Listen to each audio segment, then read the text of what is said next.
أشهد أن لا إله إلا الله وحده لا شريك له وأشهد أن محمدا عبده ورسوله اللهم صل وسلم وبارك على حبيبنا محمد أشرف الأنبياء والمرسلين وعلى آله وأصحابه ومن تبعهم بإحسان إلى يوم الدين أما بعد. Yang berusaha pihak pengurusan masjid, pengurusi dan seluruh ahli jawatan kuasanya, Al-Fadhil Imam dan Bilal yang bertugas, para pimpinan masyarakat, para asatizah, para pendidik dan seluruh ahli jemaah muslimin muslimat, hadirin dan hadirat yang saya kasihi dan saya hormati sekalian. Pertamanya, marilah sama-sama kita memanjatkan rasa puji dan syukur kehadrat Allah Subhanahu wa taala. Dengan pertunjuk serta inayah daripadanya, Allah memuliakan kita semua dengan nikmat iman dan Islam. Dengan kasih sayangnya kita dipanjangkan usia dan diberikan kesihatan yang baik. Dan saat ini Allah Ta'ala memilih kita sama-sama dapat bertemu bagi tujuan kita mengimarahkan siri majlis ilmu yang disifatkan oleh Nabi SAW sebagai taman-taman syurga. Majlis yang amat disukai oleh para malaikat. Malaikat bersama dengan orang-orang yang sedang dalam majlis ilmu memayungi sayapnya dan mendoakan dua kelebihan bagi orang-orang yang sedang dalam majlis ilmu dengan rahmat Allah dan keampunan di sisinya. Mudah-mudahan kita semua termasuk orang-orang yang mendapat rahmat Allah dan keampunan di sisinya. Amin ya rabbal alamin.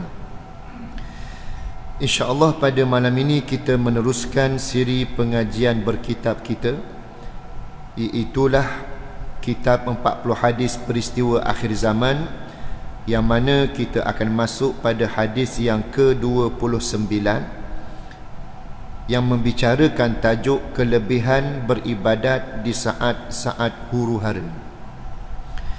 Hadis yang kita akan baca pada malam ini hadisnya pendek, tetapi ia mengandungi makna yang begitu luas untuk kita bahaskan.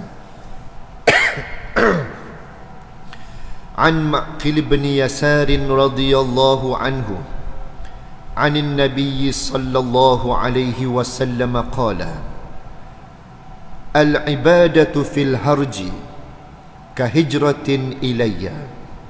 Rawahu Muslim. Maksudnya, daripada Ma'qil bin Yasar radhiyallahu anhu berkata, Rasulullah sallallahu alaihi wasallam bersabda, beribadat di saat-saat huru-hara, iaitulah dimaksudkan huru-hara itu dunia yang kacau bilau, adalah seperti berhijrah kepadaku. Hadis riwayat Muslim, hadis yang sahih. Keterangan hadis: orang yang mampu beribadah dan menunaikan kewajipan agamanya di saat-saat yang penuh dengan huru-hara dan juga gangguan dari segenap penjuru, dan mampu mengingati Allah Subhanahu wa taala di saat orang lain lupa dan disibukkan dengan perkara-perkara yang melalaikan, mereka akan diberikan pahala seperti pahala hijrah yang telah dilakukan oleh kaum muhajirin di zaman Rasulullah sallallahu alaihi wasallam. Mudah-mudahan kita termasuk di kalangan mereka yang mampu beribadah walaupun di dalam keadaan dan suasana yang sangat menyibukkan dan melekakan. Dan mudah-mudahan kita mendapat pahala yang besar yang telah dijanjikan oleh Rasulullah sallallahu alaihi wasallam itu tadi. Sebagaimana yang saya nyatakan tadi, hadis ini hadis yang pendek, tetapi ianya mengandungi makna ataupun huraian yang luas di sebaliknya. Rasulullah SAW telah memberi panduan kepada kita. Daripada hadis yang kita bacakan tadi, bagaimana cabaran dan ujian bagi umat baginda termasuk kita yang ada pada hari ini. Di akhir zaman begitu peritnya dalam untuk berpegang kepada prinsip agama, untuk beramal dengan apa yang Allah Ta'ala perintahkan. Kerana zaman kita akhir zaman ini zaman manusia diuji dengan ujian keimanan. Manusia terlalu kasihkan dunia, bergantung kepada kebendaan yang disebut sebagai dunia materialistik.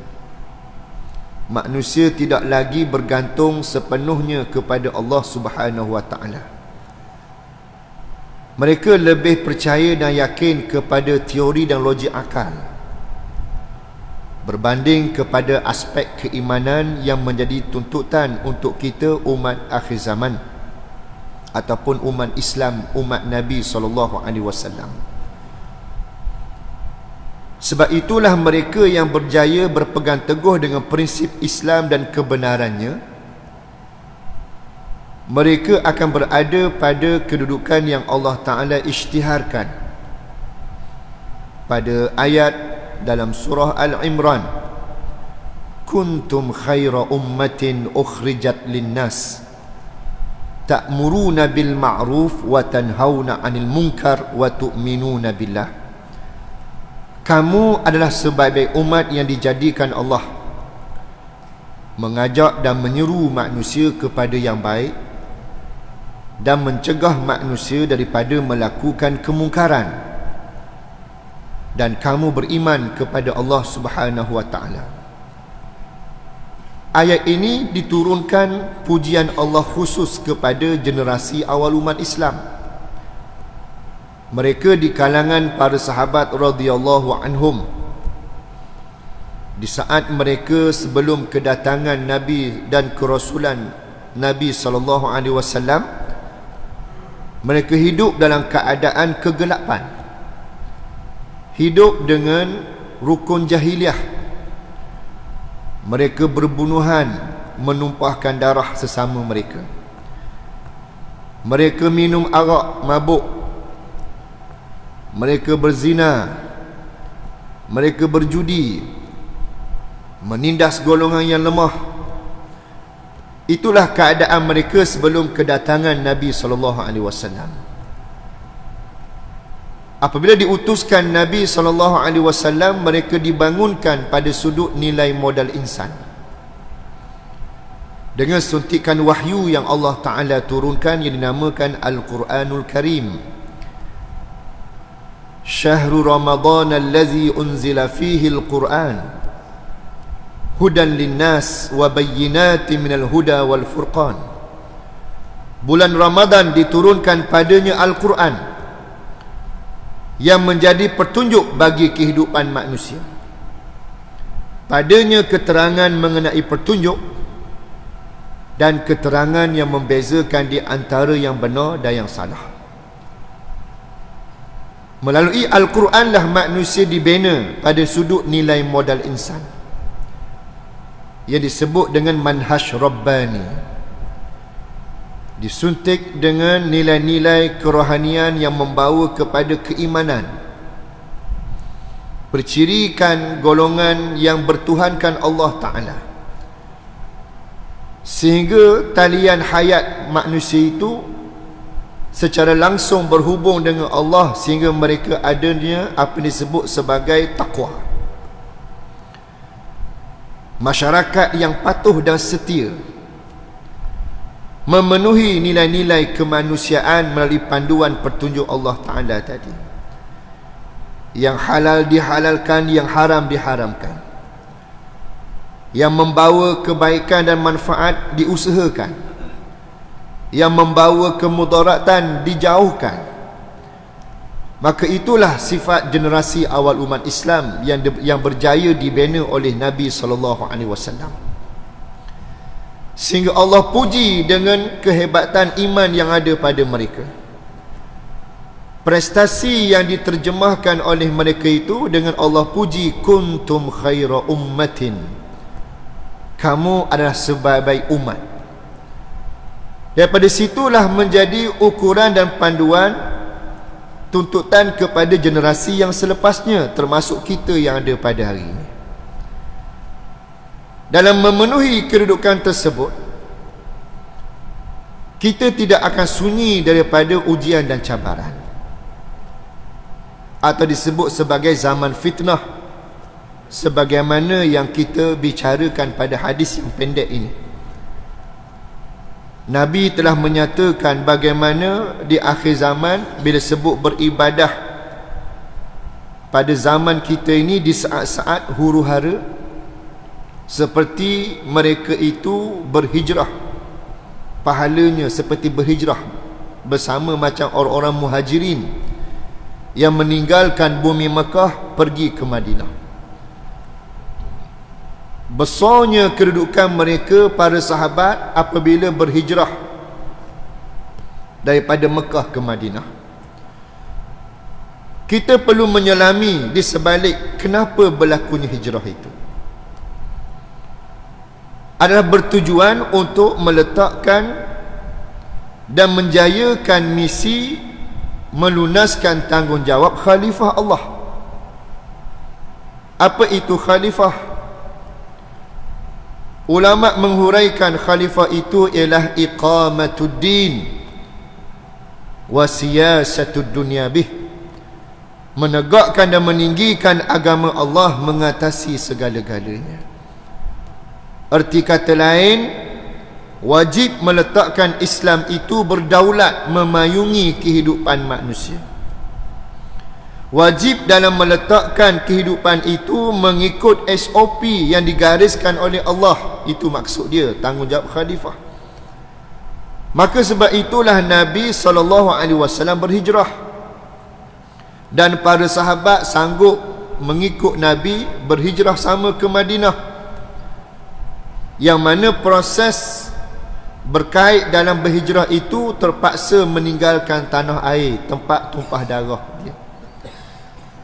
Berpindah yang belum pasti bila boleh pulang semula ke tanah air. Yang kedua, meninggalkan rumah-rumah yang tersergam indah yang sedia ada,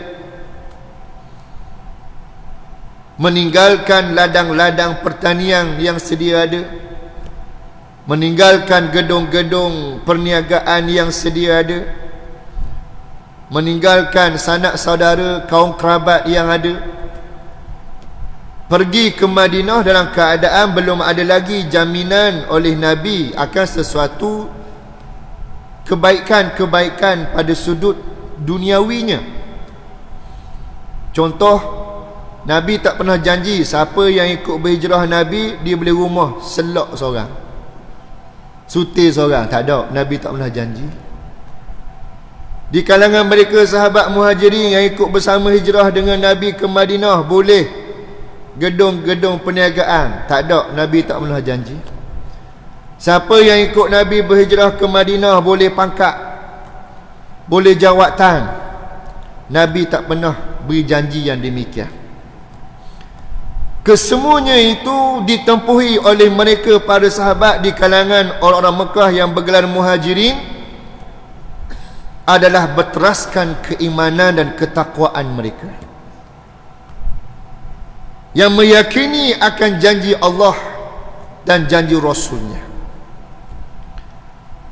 sehingga mereka itu telah menterjemahkan nilai yang terkandung dalam ayat, wa man yattaqillah yaj'al lahu makhraja wa yarzuqhu min haitsu la yahtasib. Sesiapa yang bertakwa kepada Allah,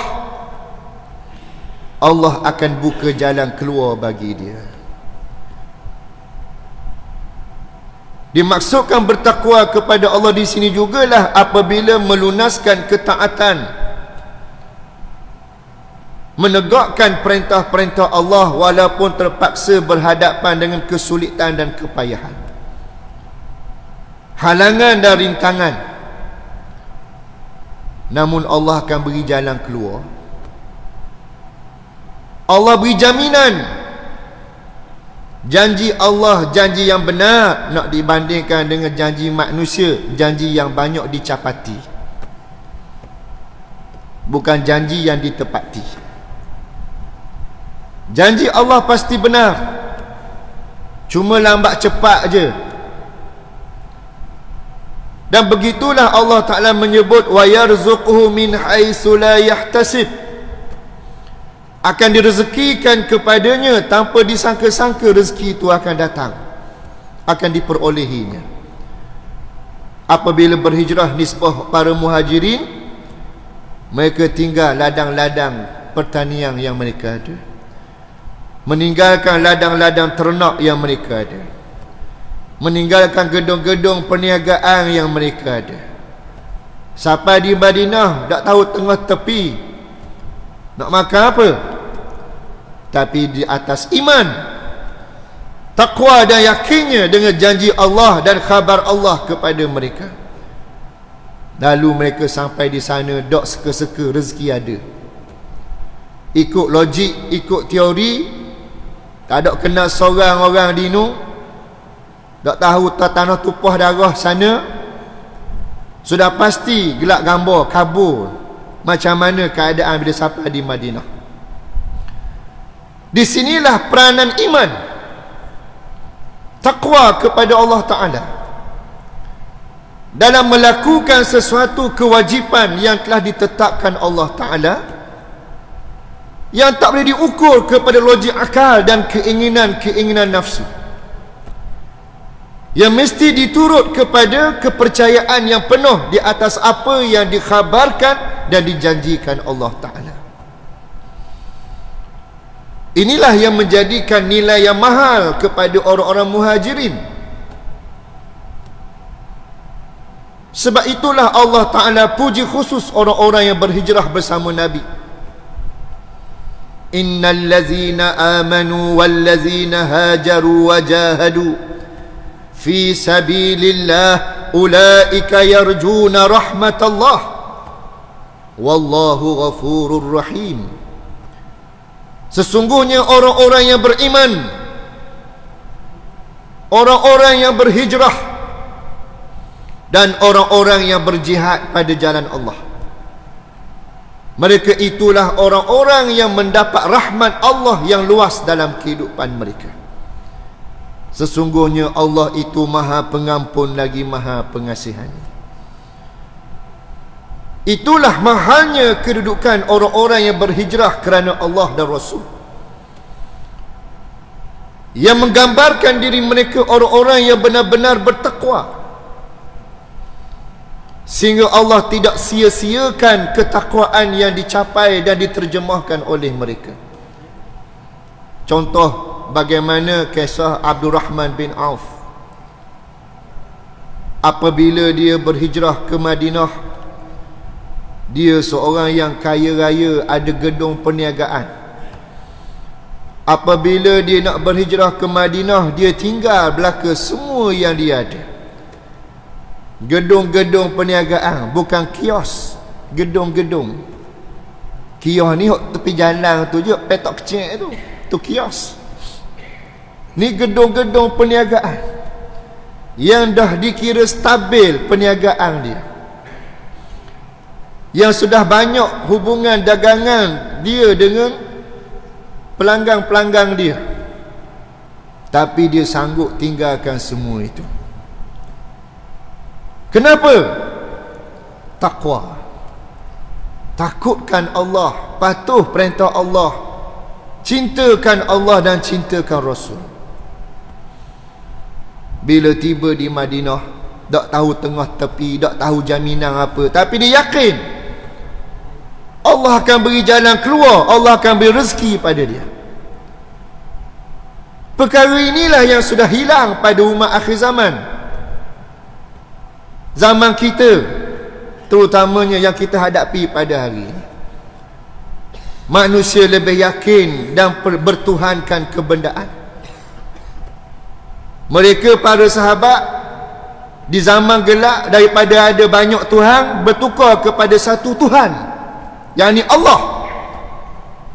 Kita zaman akhir zaman, daripada satu Tuhan tukar ke banyak Tuhan. Tuhan-Tuhan yang dimasukkan itu ialah berhala-berhala dalam hati manusia. Nafsu, syahwat, keinginan yang banyak. Sebab itulah umat Islam di akhir zaman tidak ada kekuatan. Sebab itulah mereka di akhir zaman, umat Islam gagal untuk menjiwai apa yang disebut sebagai khairul ummah yang dicapai oleh para generasi awal umat Islam. Abdul Rahman bin Auf contoh yang kita nyatakan tadi.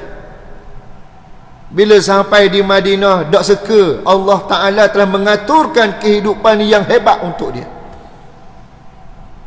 Rasulullah bila tiba di Madinah, langkah pertama selain daripada bina masjid, Nabi mempersaudarakan di antara Muhajirin dan Ansar. Abdul Rahman bin Auf dipersaudarakan dengan Sa'ad bin Rabi', orang asal Madinah yang kaya, bangsawan, memiliki harta yang banyak. Dipersaudarakan dua orang ini.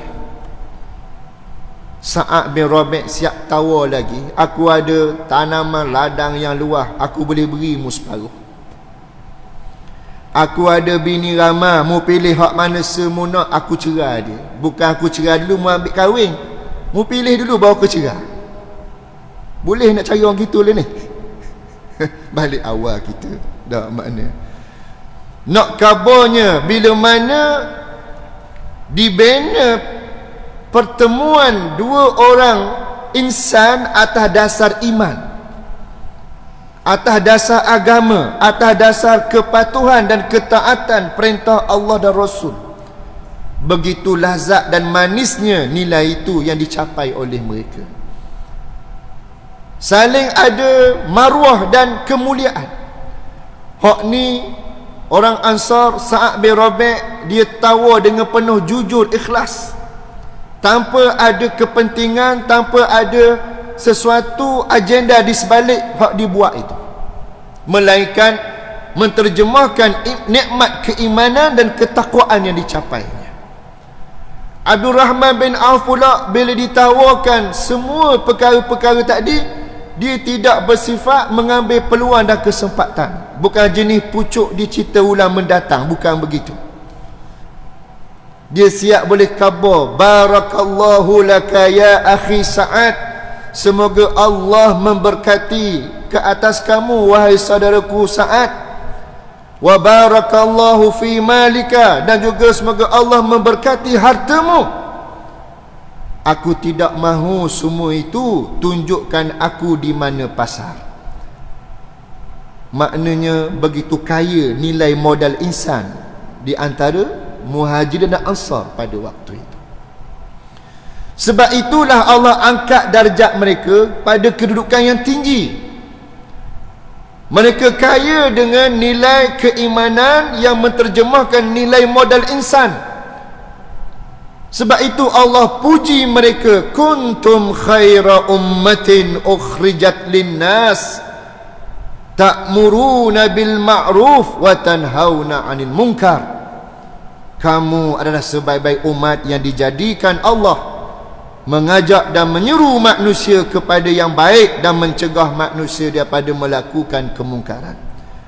Di sebalik ayat itu menggambarkan bagaimana nilai mereka para generasi awal umat Islam memiliki prinsip dan jati diri.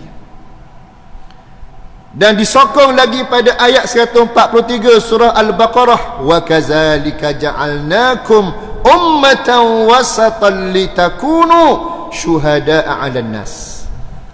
Demikianlah kami jadikan kamu wahai umat Muhammad sallallahu alaihi wasallam sebagai umat pertengahan.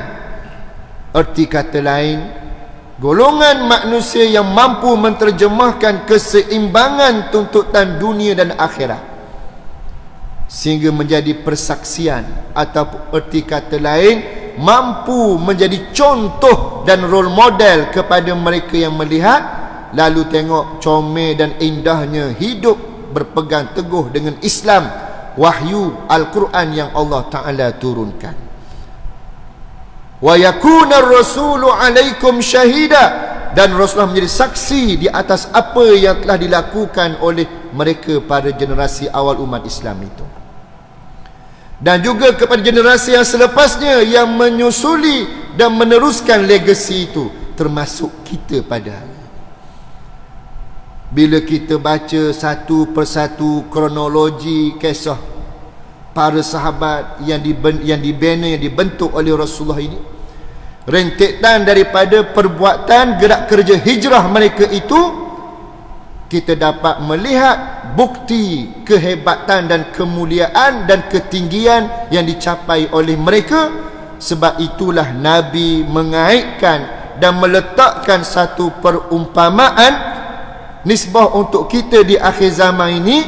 Sesiapa yang di akhir zaman dapat kekal beribadah, berpegang teguh dengan prinsip dan jati diri menurut perintah Allah dan Rasul, mereka akan mendapat pahala seperti mereka orang-orang yang berhijrah pada jalan Allah, seperti golongan muhajirin di zaman Nabi SAW. Maka sebab itulah kita tengok balik kepada perkara ibadah dalam suasana huru-hara. Yang disebut huru-hara tadi, para ulama telah menafsirkan daripada hadis ini, iaitulah kehidupan yang kacau bilau. Yang dimaksudkan kehidupan yang kacau bilau ni apa?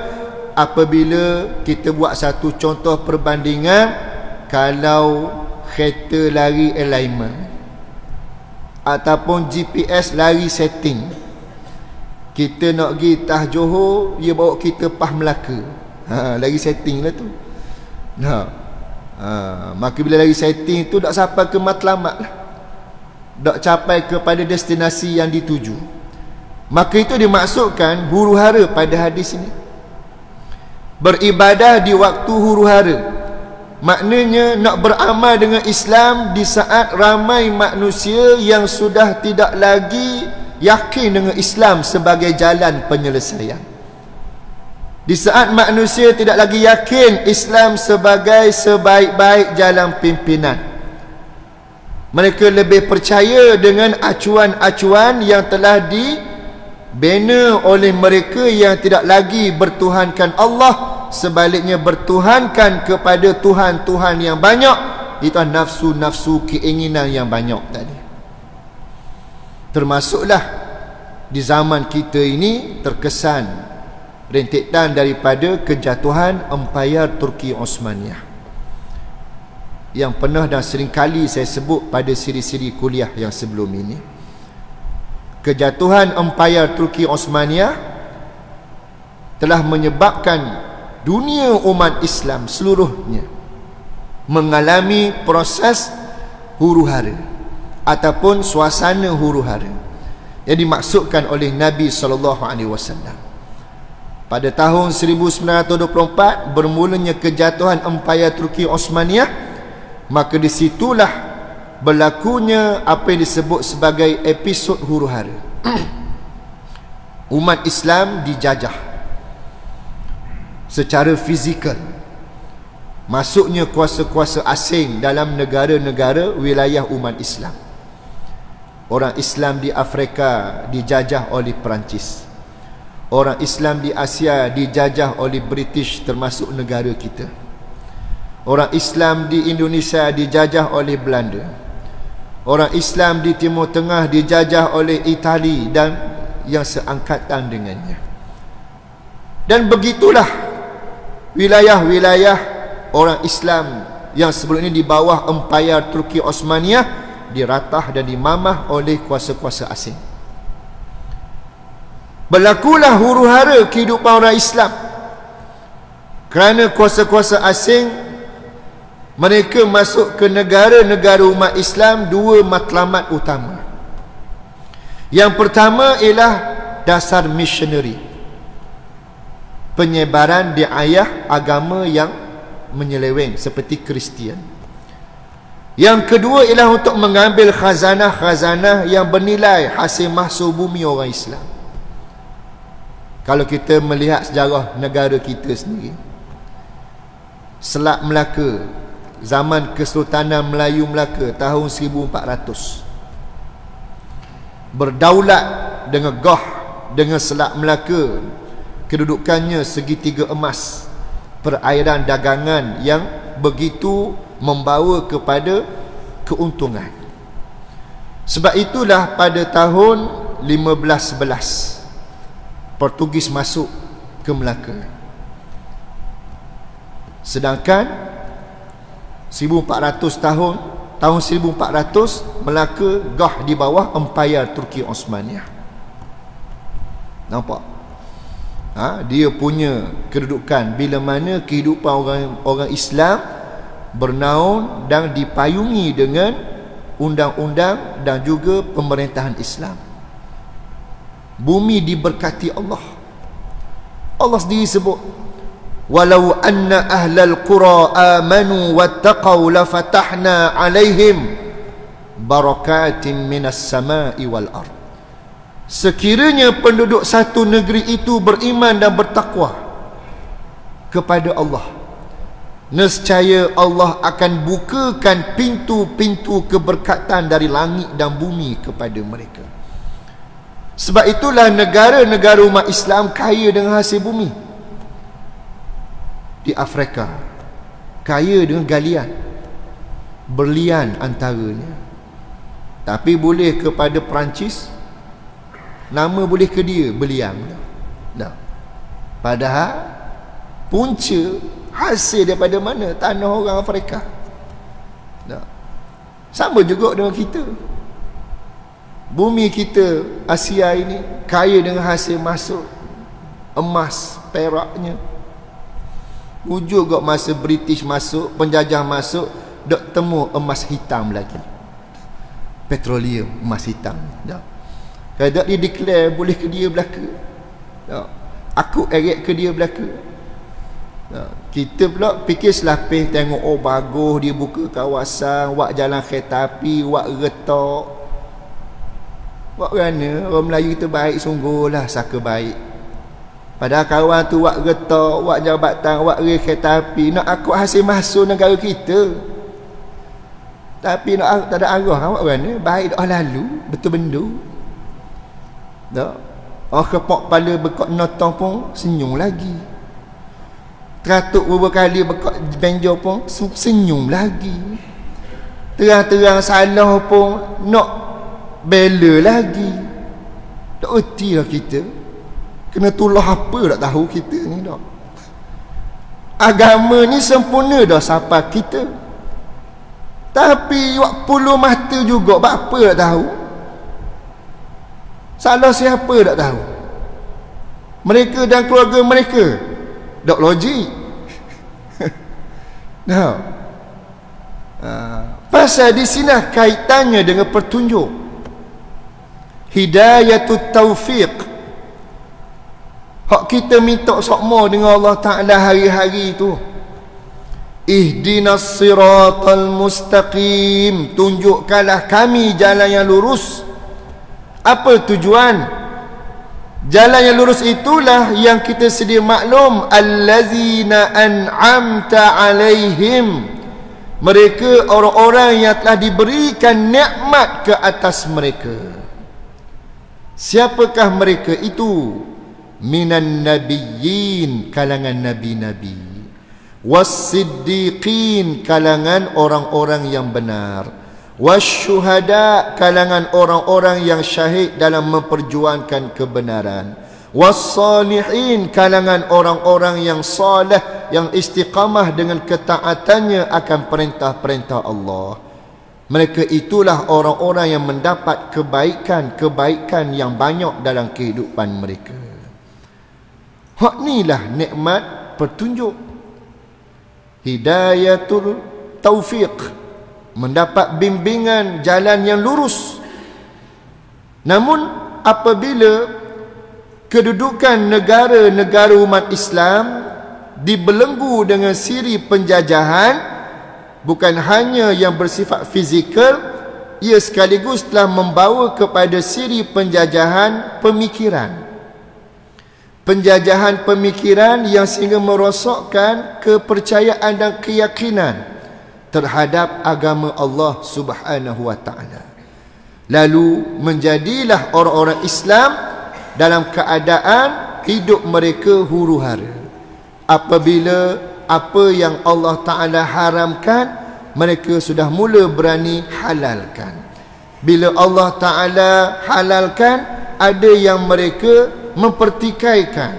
Bila Allah Ta'ala wajibkan sesuatu tuntutan hukum, mereka mula mengabaikan dan tidak mengambil berat akan kewajipan melaksanakan hukum-hukum yang diperintahkan Allah Ta'ala.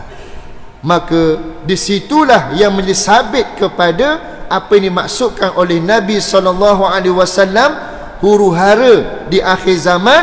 Namun sesiapa yang nak berpegang kepada prinsip dalam beribadah, melaksanakan ketaatan, maka peritnya, sukarnya, sulitnya, sehingga Allah telah pun memberikan satu jaminan melalui Rasulnya sallallahu alaihi wasallam dengan bersabda, sesiapa yang boleh dan berpegang dengan prinsip beribadah pada saat huru-haranya kehidupan mereka, kacau bilaunya kehidupan masyarakat pada saat itu, seperti pahalanya orang-orang yang berhijrah, seperti kalangan muhajirin yang berhijrah di zaman Nabi SAW. Ini yang nak kita faham daripada hadis yang kita baca pada malam ini. Di samping dengan kita melihat kepada realiti semasa kita pada hari ini, bila kita nak berpegang teguh kepada prinsip kebenaran Islam, maka cabarannya ialah ramai di kalangan orang Islam sendiri yang tidak yakin untuk terus berpegang dengan prinsip kebenaran Islam, terutamanya dalam sama-sama untuk menegakkan polisi dan dasar Islam secara hidup bermasyarakat dan bernegara. Ramai yang dalam keadaan orang Islam tidak yakin dalam meletakkan Islam sebagai sebaik-baik jalan pimpinan, tidak yakin dalam meletakkan Islam sebagai sebaik-baik jalan penyelesaian, terutama di saat kita hidup dalam suasana negara kita yang menggunakan konsep demokrasi pilihan raya. Dan kita baru saja diisytiharkan pembubaran parlimen. Saya kena sebut sebab dia berkaitan dengan hukum. Saya bukan berkempen. Sebelum saya cerita ni, kena buka luar-luar otak, jangan jadi otak udang.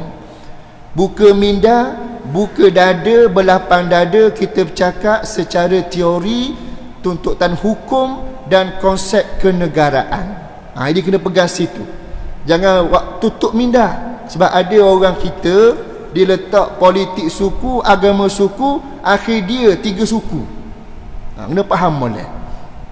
Kalau tak sebut benda ni, jadi dosa alik saya pula. Saya reti hukum, saya tahu tuntutan hukum. Pasal apa kena sebut? Pasal kita dalam keadaan nak selamatkan negara dan tanah air kita. Perjalanan negara kita bergantung kepada bagaimana corak kepimpinan sebuah kerajaan yang terbentuk.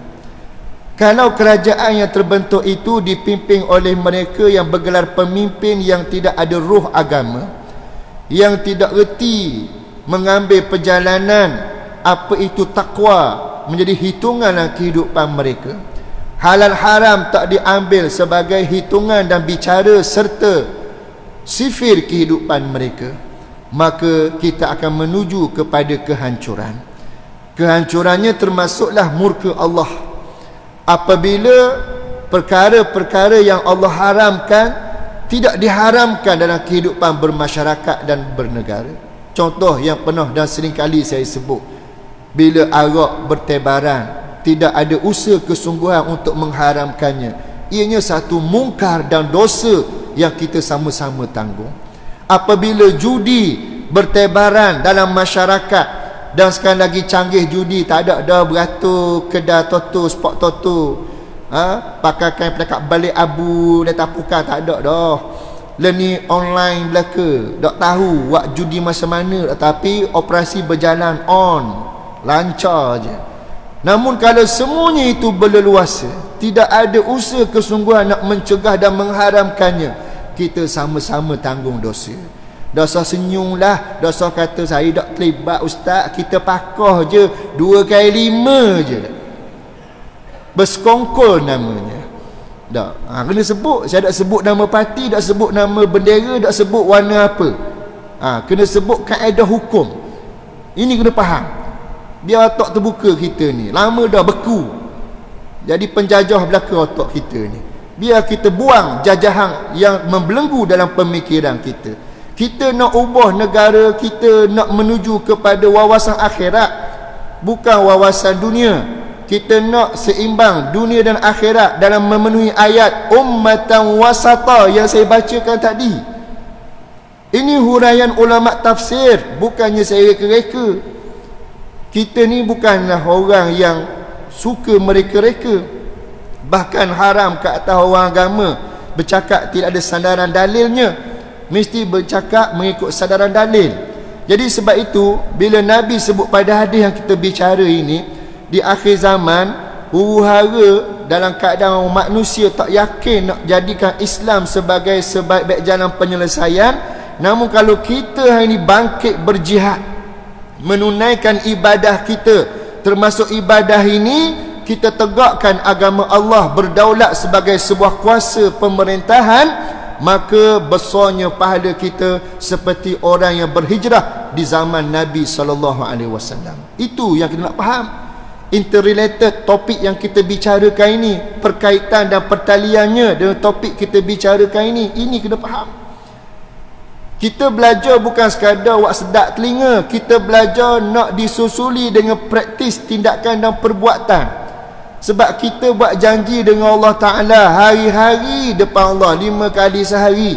Inna solati, sesungguhnya solatku, wa nusuki, ibadahku, wa mahyaya, hidupku, wa mamati, dan matiku, lillahi rabbil alamin, hanya untuk Allah, Tuhan sekalian alam. Tiba-tiba di luar sembahyang kita tak buat apa yang kita ikrarkan, apa yang kita janji depan Allah Ta'ala. Agak-agak malu mata tak kita dengan Allah? Itu persoalan dia. Agak-agak kita rasa berdosa tak dengan Allah Ta'ala? Hak kita janji dengan Allah, bukan dengan pak mak pak abu, bukan dengan acang. Dengan acang pun dah ditipu walaupun dia orang bukan Islam. Dosa atas kita orang Islam, janji yang dicapati. Sementara kita janji dengan Allah dalam sembahyang, solatku, ibadahku, hidupku, matiku untuk Allah. Tiba-tiba luar sembahyang, aku bersamamu. Mu buat salah warna-warna pun aku ikutmu, aku sokongmu. Ini tak betul. Munafik lah jawab dia. Tak, kau hipokrit lembut sangat, tak berasa dosa, munafik. Baru nyenggar selalu. Dan apa takut dengan munafik? Allah sebut dalam Quran, innal munafiqin fid darkil asfali minan nar. Orang munafik itu tempat mereka tidak lain neraka hak paling dasar sekali, neraka paling bawah. Orang tu patak neraka. Jangan sebut di kalangan depan Johor, salah faham lagi sebut patak neraka. Benda dah. Orang tengah ni sebut patak neraka ni neraka hak dasar sekali, hak paling panas sekali. Tahan kita. Kita minum air teh panas ketik, pedal lidah. 2-3 hari nak makan tak sedap mulut. Dah. Ni neraka paling bawah sekali. Ada berani? Silakan kalau berani. Dah. Hukum hakam jelas terang lagi bersuluh. Perintah Allah jelas terang lagi bersuluh. Nak tokat langit mana kita ni? Ke dak bahan tanah? Kalau dak bahan tanah lagi lah. Kita bahan tanah belaka. Bila kita bahan tanah ni reti bahasa lah. Kasar bunyi bahan tanah ni. Dak kata gitu dak jelira. Dak. Bila kita sedar kita ni mati bahan tanah, dah kita nak tokat apa lagi? Kita perlu ihsan Allah, kita perlu rahman Allah dalam kehidupan kita. Sanggupkah kita menghadap Allah esok-esok, mu buat apa atas dunia itu? Aku royak dah kemuh, arak, judi haram. Apa mudah usaha nak cegah? Riba aku royak kemuh haram. Aku perangi orang riba, mengambil riba dalam kehidupan. Bapa mudak sama-sama pakat bersatu padu nak selesaikan masalah ni. Yang mungkin pakat atas dasar lain tu bapa. Mana ini yang perlu kita faham. Ini yang perlu kita sedar.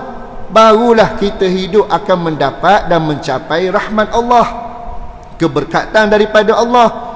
Kita ini huru-hara, tak ada aman. Walaupun sebut tak ada aman tu, masih lagi kita bernasib baik. Pasal tidak amannya kita tidaklah seperti tidak amannya di tempat lain. Kalau di Palestin tidak aman, melibatkan apa? Pertumpahan darah, hilang nyawa. Kita tidak aman, tak sampai kritikal, tumpahan darah hari-hari, berlaku peperangan. Tumpahan darah ada juga pasal kemalangan. Tak, kemalangan pun bala Allah. Jangan kita ingat biasa-biasa. Pasal apa bala Allah? Kemalangan berpunca daripada kecuaian. Bagaimana berlaku kecuaian? Tidak ada kesedaran untuk menjaga nyawa, hifzun nafs. Sebab orang tak menganggap nyawa orang lain itu bila melibatkan mencederakan dan membunuh orang lain dengan sebab kemalangan, boleh jatuh hukuman qisas kalau kita betul-betul laksanakan hukum Allah. Tapi orang tak mikir setara tu. Kalau laksanakan hukum Allah, kita akan mampu atasi isu-isu kemalangan. Cuba tengok kemalangan berlaku, punca apa? Tak patuh peraturan je, bawa laju membabi buta di tempat yang tak sesuai. Orang bagi litar lumba tak mau berlomba, pergi berlomba tempat yang tak sepatutnya. Dekat lebuh raya hari Minggu, geng-geng Lamborghini, Ferrari, dia berambat atas lebuh raya. Bukannya main 80 km sejam, 200 km sejam, kecuk jatuh kita tengok.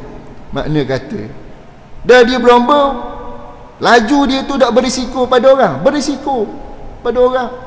Begitu juga dengan arak, tak diharamkan minum arak, mabuk, jadi gila babi dah, tak apa benda, langgar orang tu, langgar orang ni, merosakkan dan mencederakan orang. Riba, bila adanya tidak ada usaha pencegahan, adanya peminjam-peminjam berlesen, peminjam yang tak berlesen. Peminjam berlesen nampak legal secara undang-undang, tapi hukumnya haram. Pasal ada bunga, ada interest, riba, tapi tak dibendung, tak dicegah. Takkan pak mak, pak abu nak dicegah. Mestilah mereka yang bergelar pemimpin, yang membuat polisi dan dasar hukum. Sebab tu penting kuasa pemerintahan. Sebab tu PRU yang dekat nak sapa dah ni, yang sudah pada masa tempohnya ni, tunggu pengisytiharan saja tarikhnya, maka kita buatlah pilihan yang betul dan tepat menurut tuntutan agama, menurut tuntutan Al-Quran dan Sunnah. Saya boleh royak sampai situ je, tak ada lagi lebih dah. Kalau lagi lebih kan saya keping pula lagi. Tak, saya akan bawa kaedah je saja, tuntutan hukumnya saja. Kalau kata kabur gini pun masih tertutup minda, panasan juga. Kata benda ustaz cakap politik, main nak jumpa sesama-sama, bukan ajak gocong, ajak nak terang cerita sebetul. Tak, kabur gini mungkin tak siapa maksud jumpa sama sesama-sama, main nak kabur gajah rimam apa, bukan nak wisi kulutu. Kena faham gitu. Ajak jumpa sama situ, ajak nak terang sekali lagi biar jelas lagi. Angin nampak sumbat lemuk ngak selang nak Allah lalu senang. Makna kata tak faham. Kita ni 65 tahun merdeka dah, dak tengah tepi. Kena fikir betul-betul. Jangan berulang peristiwa 3-4 tahun yang lalu, bila golongan liberal menguasai pemerintahan negara. Mereka cuba nak menukarkan Islam sebagai agama persekutuan kepada hak sama rata agama. Ini fakta, tak boleh dilupakan. Dan saya kena sentiasa sebut kepada masyarakat supaya kita sedar kita pernah berada dalam ancaman oleh golongan-golongan yang menghuru-harakan agama dan umat Islam. Mereka akan cari juga jalan, peluang, ruang yang mereka ada. Sebab apa? Allah sudah beri panduan kepada kita. Antaranya, walan tarda ankal yahudu walan nasara hatta tattabi'a millatahum. Orang-orang Yahudi dan Nasara takkan reda kepada kamu wahai Muhammad sehingga kamu ikut jejak langkah mereka. Lagi firman Allah, wala yazaluna yuqatilunakum hatta yaruddukum an dinikum in istata'u. Orang-orang kafir takkan reda kepada kamu wahai Muhammad dan umatmu untuk memerangi kamu, memurtadkan kamu, memalingkan kamu daripada Islam mengikut kemampuan ruang yang mereka ada. Termasuklah di antaranya jalan pilihan raya, politik kenegaraan. Mereka akan cari jalan untuk hancurkan umat Islam. Sebab tu saya sebut juga perkara ni, jangan kita menyesal kemudian tidak ada gunanya. Biar kita bersedar, berwaspada, mencegah, lebih baik daripada kita terkena dan terpalit dengan penyakit-penyakit bahana yang telah diamarankan Allah dan Rasul kepada kita. Saya mengharapkan kita semua dengan sifat terbuka, minda terbuka, berlapang dada, dengan penuh rasa kesedaran berpegang dan menurut apa yang Allah dan Rasul perintahkan, insya-Allah kita mampu buat perubahan yang terbaik untuk selamatkan negara kita, selamatkan agama kita dan umat Islam dan bangsa kita dan mereka yang lain, insya-Allah. Kena faham dan pegang betul-betul apa yang saya cakap ini, supaya kita nampak berfikir secara rasional, bukannya berfikir secara membabi buta. Biarlah kita berfikir secara berlapang dada, minda yang terbuka. InsyaAllah Allah akan memberi petunjuk kepada kita semua, insyaAllah. Jadi saya beritahu sekadanya untuk malam ini. Minta maaf banyak, ambil lebih sikit masa. Mau kita jumpa sebulan sekali, bukan tiap-tiap minggu.